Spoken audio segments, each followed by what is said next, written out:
Hi everyone, welcome to these PMP and CAPM questions. This is perfect for preparing for your PMP exam. We're going through predictive questions. So on your PMP exam, you're going to have quite a few predictive or step-by-step questions that we need to go through. And certainly if you're doing your CAPM, you'll definitely have a lot of predictive questions. Quite a big chunk of that is in the exam content outline. So let's get straight into it. You've been assigned as the project manager for a new construction project to build a single family home on a military base. The requirements are clear, funding and design features are already set. So this is great news already. We've got clear scope and not too many changes. The organization has completed similar projects at this location in the past, so they know what they're doing. This sounds very clear to me. What project approach are we going to take? And we've got agile, predictive, incremental, or iterative. So an agile approach, do we take that one to give flexibility to the homeowner and change their design preferences as the project progresses? Really, if it's set scope and we know what we're doing, we don't need an agile approach to adjust. So that's going to be a no for now. A predictive approach, because the build requirements and design features are set up front, and that's exactly it. So know this for the exam. When everything is clear and we don't think we're going to need many changes, then we're probably going to be able to take a predictive approach. What are the other ones, just in case, so that we can see? An incremental approach, where we're delivering in increments, usable features. So to allow the customer to secure funding for their upcoming increment after each approved delivery. Not really for a house. Potentially that sounds good, but again, predictive is the best because it's very set. The scope is set. It's pre-planned. A hybrid approach using upfront planning for the foundation and framing of the house while allowing flexibility for interior design decisions. Again, that sounds really, really good, but we don't need to go there because, again, everything is pre-planned. Predictive approach is probably where we're going to go. And there it is. So wonderful stuff. So as you can see, there were a few tricky answers there that may have thrown us off if we didn't know. A predictive life cycle is ideal for low-risk projects with well-defined requirements and a structured approach, similar to building a house, especially when similar projects have been completed before. From the PMBOK Process Groups, a practice guide under Project and Development Life Cycles, page 14, if you want to check that out for yourself. All right, how did you guys go with that one? That was pretty good, fairly straightforward. Was that a little too easy? Perhaps. Let's see how we go with this one. During the execution phase of a software development project, a key stakeholder requests a change. All right, very common, the change process. Let's have a look. To add a new feature to the application. Following the change control process, once the request has been approved by the change control board, what are we going to do next? Okay, and do you remember the change control process? We raise it in the change log, we analyze it to see any impacts to scope or schedule, then we take it to the approvers. That could be the change control board or whoever we put in our change management plan. They approve or deny or defer. And then we communicate that back to our stakeholders, that outcome, and then we just do whatever the outcome was. So have we got anything that looks like that? And I think the first one, communicate the outcome to all relevant stakeholders and update the change log. That looks pretty good to me. What do you guys think? Let's check the others just in case. Implement the approved change immediately. Well, we should communicate it first and ensure there are no delays in the project schedule. Review the impact of the change to your schedule and cost. Well, we want to do that before we communicate it, or before it gets approved. And reprioritize the product backlog to include the new feature. We might do that, but only after it's been approved, depending on the product or the project life cycle. So I think let's go with that first one. Answer A. There it is. After the change control board approves that change, the next step is to communicate the outcome and update the change log. Reviewing the impact, as we said, is done prior to approving, and reprioritizing the backlog is an agile process done by our product owner. It still could fit, but again, if it's a predictive change process, it needs to be approved first. Actually, the product owner would approve it. So there you go. But anyway, that one's from page 165 in the Process Group's practice guide. Perform integrated change control, if you want to check that out for yourself. All right, how did you go with that one? Let's check out the next one. You are managing a project to develop a new mobile application for a retail client. You've created the scope, management plan, and the process. You've gathered and documented all customer requirements and created a project scope statement. So this is the perfect process, actually. So we've gathered all those requirements, created our high-level project scope statement. Now, what is the next step? To prepare for project execution, what are we going to do next? Do we develop the project schedule? Well, there's a step before that, if you remember. Do we conduct scope validation? Now, if you remember, the project sponsor does this once the deliverables are complete. They validate the scope, that it was what they wanted right at the end of the project. So that's going to be a no for that one, and a no for the schedule. Do we identify project risks? Well, that's sort of not related to any of this, so we can definitely say no to that. And create a work breakdown structure. That's what we want to go to next.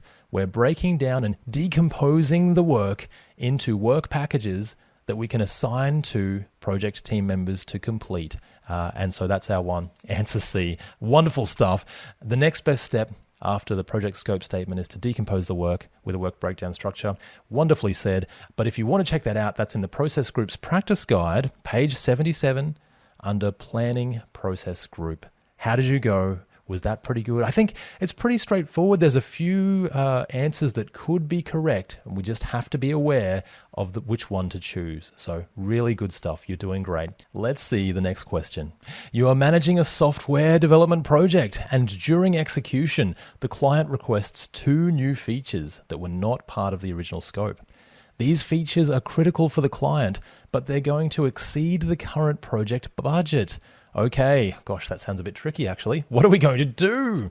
So they request these things, but they exceed the project budget. But it's 2 new features, not part of the original scope. Okay, so scope and budget. We can't exceed the budget. Let's have a look at what we've got here. And what are our answers to give us some clues? Use contingency reserves. Now, do you remember what contingency reserves are for? They are for risks. So known risks that we've brainstormed. That's what we're going to use contingency reserves for. So this is to do with scope. And I sort of actually see where this might be going. So this could be to do with management reserves, which are for unforeseen scope that is still covered by the project. So let's have a look. Request additional budget from the management reserves. Okay, that could be quite promising. I'm going to put that one as a high maybe for now. Let's see what else we've got just in case. Reallocate funds from other parts of the project? Probably not. We don't really know what else is going on there. It's not going to be the best answer. Deny the request due to the budget constraints. Well, we still need to analyze it, and it's definitely requested by the client. We don't know if it's been approved yet, but we don't know if we're going to deny it either. So tricky. I think we can't really say that we're going to deny it. But out of all of these, even though they're not great, I think the best one is management reserves because it's to do with scope and it's to do with outside of our original budget. Let's go with answer B. Okay, pretty good. That was a little bit tricky because the answers, they were a bit funny. Funny, those answers. And not in a funny ha-ha way, if you know what I mean. Anyway, our management reserves are set aside for unforeseen scope. Contingency reserves are for known risk. There we go. So that's a good thing to know. And if you want to check that out, that's in the PMBOK Guide 7th edition, page 219, under the budget, just to check that out for yourself. How did you guys go? All right, question 5. Let's check this out. You are managing a project to implement a new internal HR system for your company. At this stage of the project, you review the schedule performance to find that we have completed or earned value is $200,000. Planned value is $220,000. Now, what does this tell us? We have planned to be at $220,000 at this stage, but we have only completed $200,000 at this stage. So we are a bit behind. What does this indicate about the project's schedule performance? Okay. And it looks like, what have we got here? SV, do we know what that is? Schedule variance. And the trick for schedule variance, guys, this is very fun and very important. If it's positive, we have delivered more than we said we would. If it's negative, we have delivered less than we said we would. And so our planned value is 220. Our earned value, so 200,000 minus 220 gives us minus 20,000, which means it's negative, which means we've delivered less than we should have, which means we are behind schedule. So, these are tricky. So not positive, so get rid of those. So negative, but the project is ahead of schedule? No, the project is behind schedule. So negative and behind schedule, that's going to be our one. Let's go with answer D. And there it is. Wonderful stuff. All right. That was quite fun. I think that's good. Schedule variance, negative schedule variance, just like we said, hasn't accomplished as much as we said we would at this stage. So indicating that the project is behind schedule. Earned value analysis in the process group's practice guide, page 311, if you want to check that out for yourself. How did you guys go with that one? That was quite good. Very handy to know. Let's see what we've got next. You are managing a project to develop a new internal employee portal for your company. That sounds pretty good. The project sponsor has raised a concern that the project is not moving fast enough and has asked you to assess its current performance to bring the project schedule back on track. Okay. Your review shows that the earned value is 260,000. So we've got 260.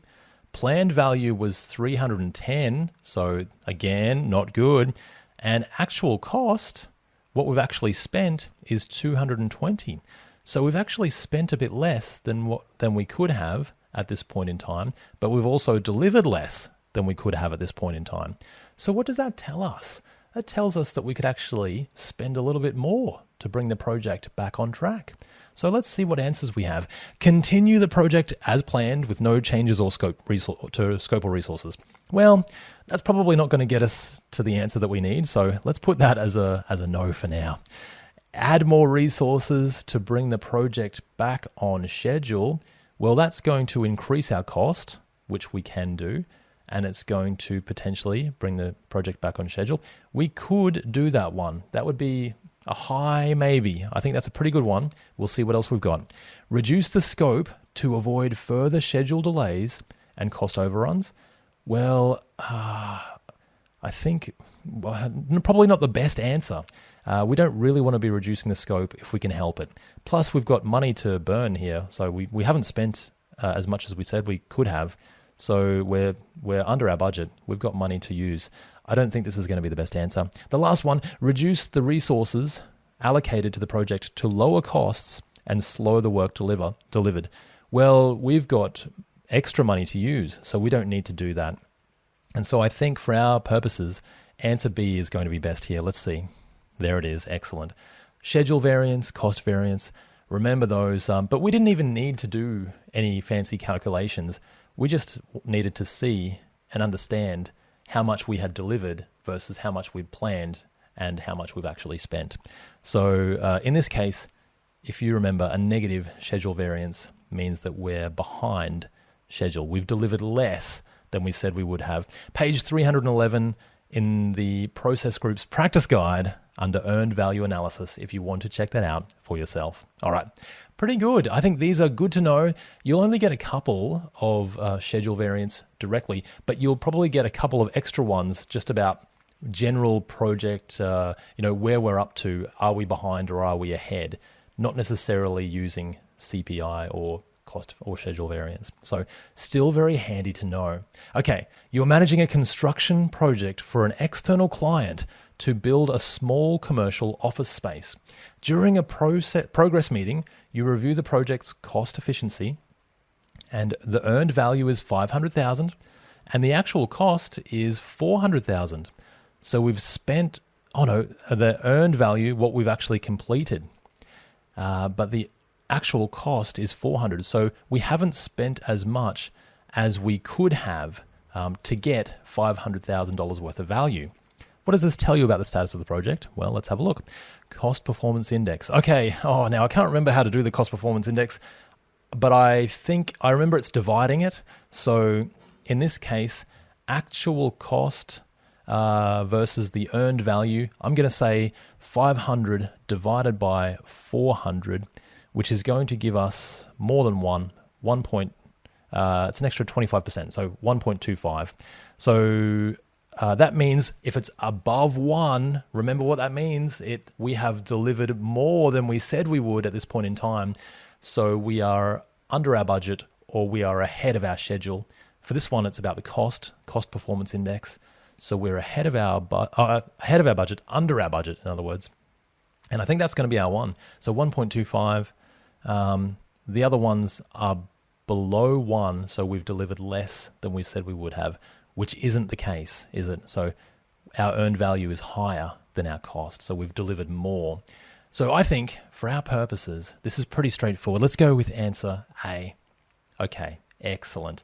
And with our CPI or our SPI, Schedule Performance Index, just remember it's dividing it. So our earned value divided by our actual cost, and that gave us what we needed. And if it's over 1, we've delivered more than what we said we would have at this point in time.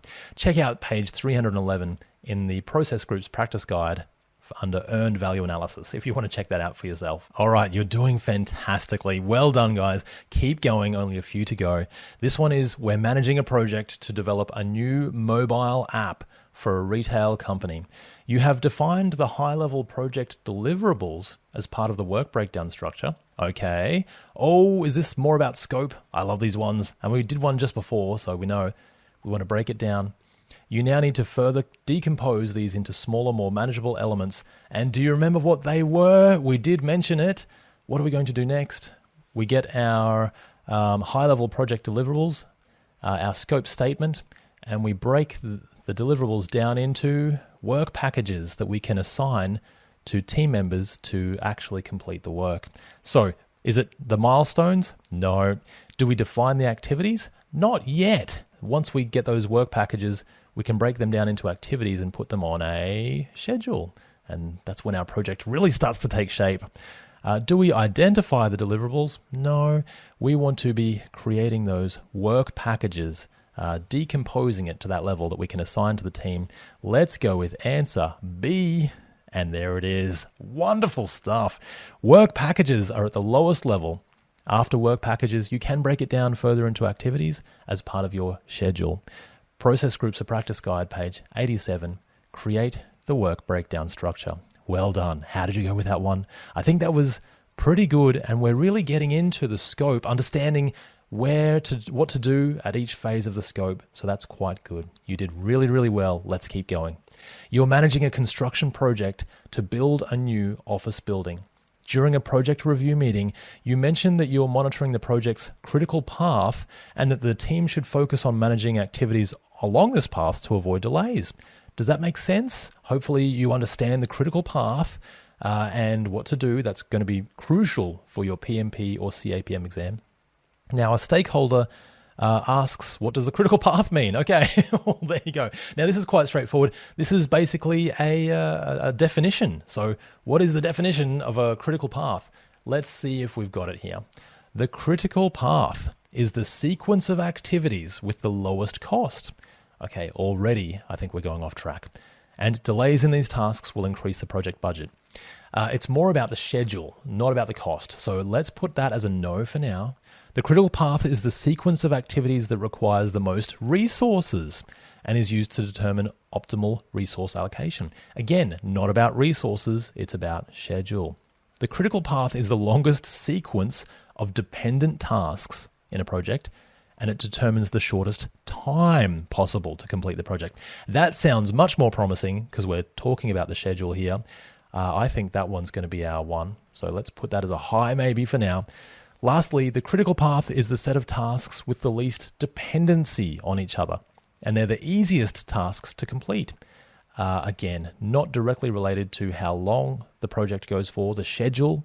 The critical path is the shortest possible time to complete your project. Let's go with answer C. And there it is.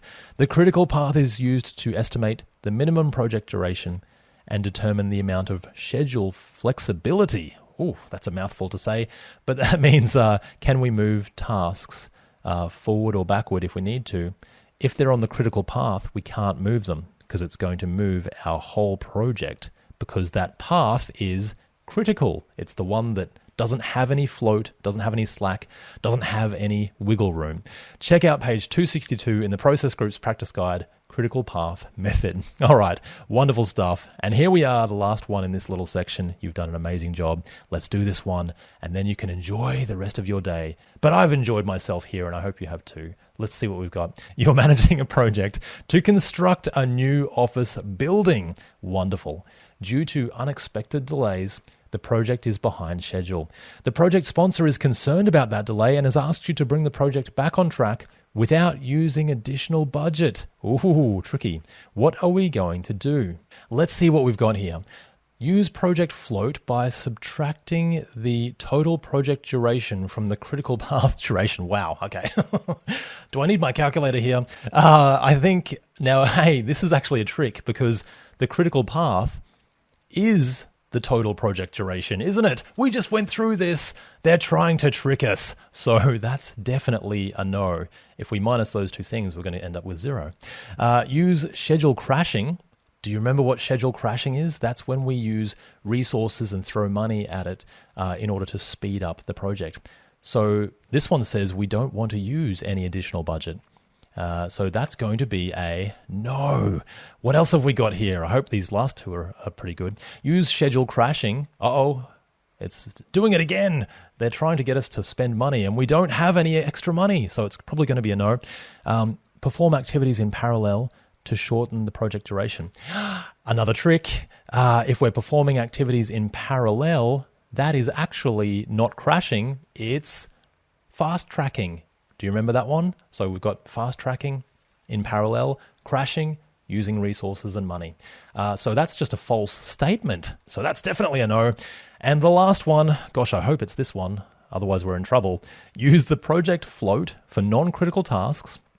And remember what float is? It's that wiggle room in our project. So if we've got a task over here, we can bring it back and we can use our lead time, lead it forward towards us and bring our schedule back on track. So that's pretty good. And use schedule fast tracking, which is in parallel for the critical tasks. So remember that doesn't use any additional budget. We're just performing them in parallel. I think we're going to go with answer D. And there it is. You did it. Well done. Wonderful stuff. That was a little bit tricky. They tried to trick us with that question, that's for sure. The float is the amount of time that a schedule activity can be delayed without delaying the overall project. And fast tracking performs tasks in parallel that were previously in sequence. If you want to check that out, page 262 in the Process Group's practice guide, Critical Path Method. And that is the end of these 10 questions. I think you've done a wonderful, wonderful job. And also, if you're practicing and learning and studying every day, trying to improve yourself, then I think you are absolutely fantastic. And you're doing the right thing for yourself, for your career. And I truly believe that you can pass your exam using all of this knowledge that you're gaining every single day. I know you can do it. Keep going, keep learning. I believe in you, and I'll see you in the next video. Bye for now.